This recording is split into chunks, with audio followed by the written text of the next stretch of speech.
Every morning, just as the sun began to paint the sky with soft shades of pink and orange, an old woman named Ilara would start her long walk. Her steps were slow, but her purpose was strong.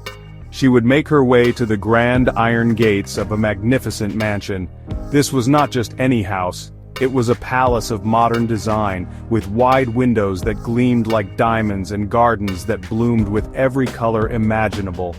For 3 long years, this had been Ilara's sacred ritual. She would stand there, a silent figure wrapped in a simple shawl, her eyes fixed on the gate. She wasn't just looking at a building, she was looking at a dream, a memory, and a hope that lived inside those walls. Her wait was a quiet performance of devotion. She never called out, she never tried to force her way inside. She simply stood, her presence as gentle as the morning breeze.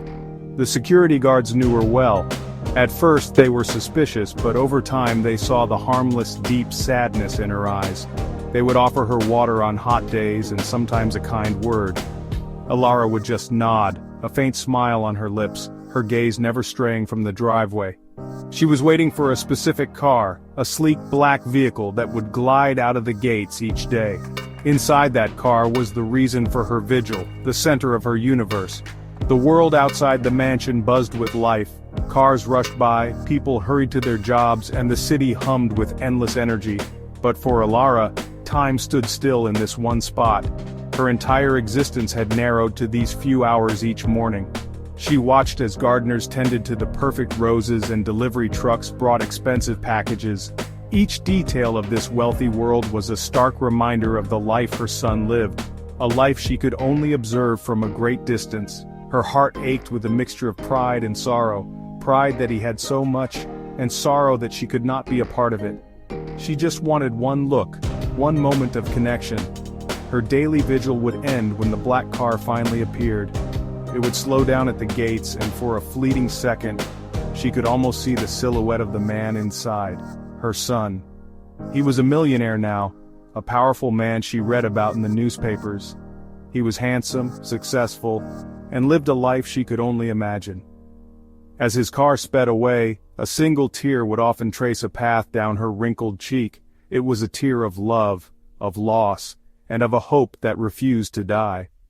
She would then turn around and begin her slow walk home, her heart already counting the hours until she could return the next day.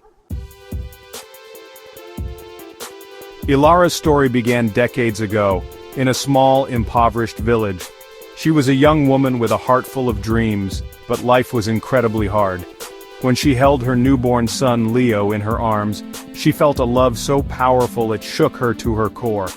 But she had nothing. She was alone, with no money and no way to provide for him. She knew he deserved more than a life of poverty and struggle. With the heaviest heart a mother could ever bear, she made the ultimate sacrifice. She gave him up for adoption to a wealthy, childless couple who promised him a world of opportunity. She did it out of love, a selfless act that broke her own heart into 1,000,000 pieces. Years turned into decades. Ilara never forgot her son. She moved to the city, working odd jobs, always trying to save a little money. Fate, in its mysterious way, led her to a job that would change her life. She became a housemaid in a large, beautiful home. The same home where the wealthy couple had raised her son. For 10 years she worked in silence within those walls. She cleaned the floors he walked on. She washed the dishes he ate from. She folded the clothes he wore. She was a ghost in his life, a silent observer who loved him from the shadows. She watched him grow from a bright teenager into an ambitious young man. Working in that house was both a blessing and a curse.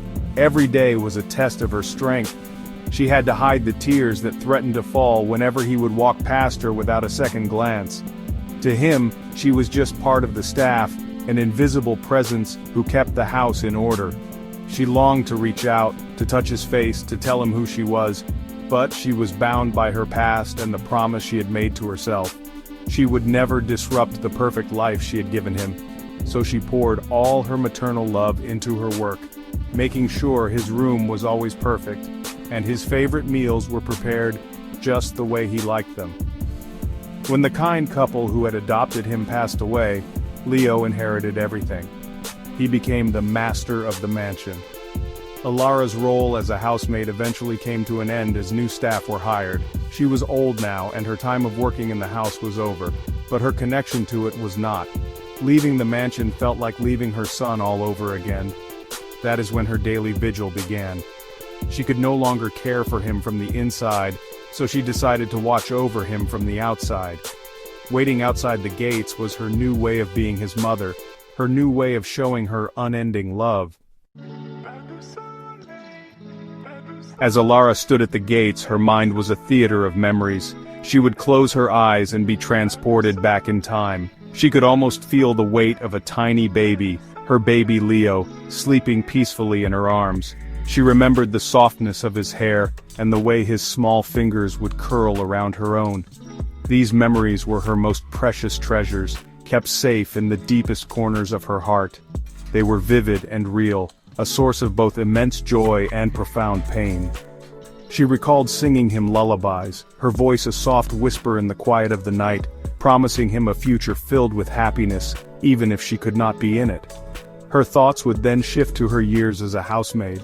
She remembered the quiet moments when she would see him, even for a second. There was the time he was studying late for an exam, and she brought him a cup of hot tea without being asked. He had looked up, tired but grateful, and given her a small, polite smile. That simple smile had nourished her soul for weeks. She remembered finding a childhood photo of him while she was dusting a shelf.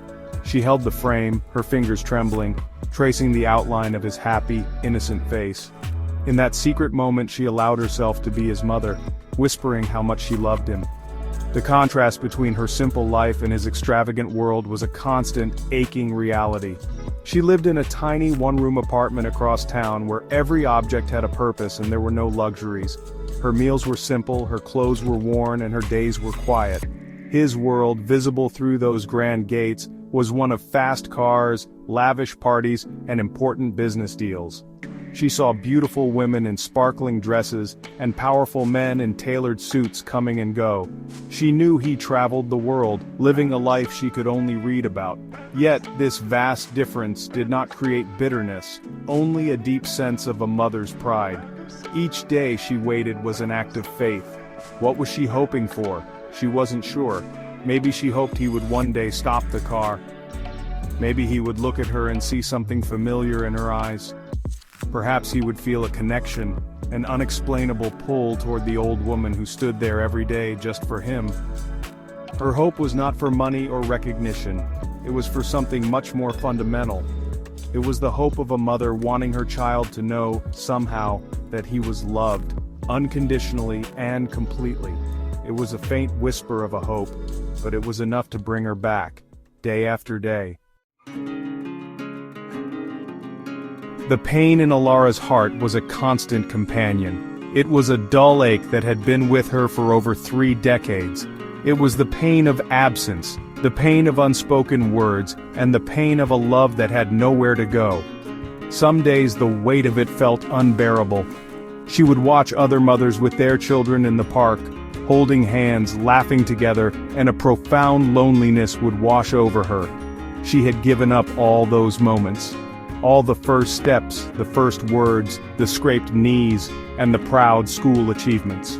Her sacrifice had cost her a lifetime of memories, and the price was a pain that never truly subsided. Yet, her hope was a stubborn flame that refused to be extinguished by the winds of despair.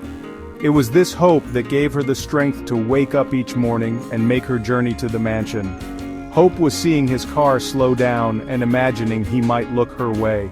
Hope was believing that love is an energy that can be felt, even across the distance of a guarded gate and a different world. She believed that on some spiritual level, her son could feel her presence. She believed that the love she poured out into the universe each morning would somehow reach him, like a protective shield she was placing around him. Her vigil was a testament to the incredible, enduring power of a mother's love. It is a love that does not ask for anything in return. It is a love that sacrifices its own happiness for the well-being of a child. It is a love that transcends time, distance, and circumstance. Alara was not just a poor old woman waiting outside a rich man's house.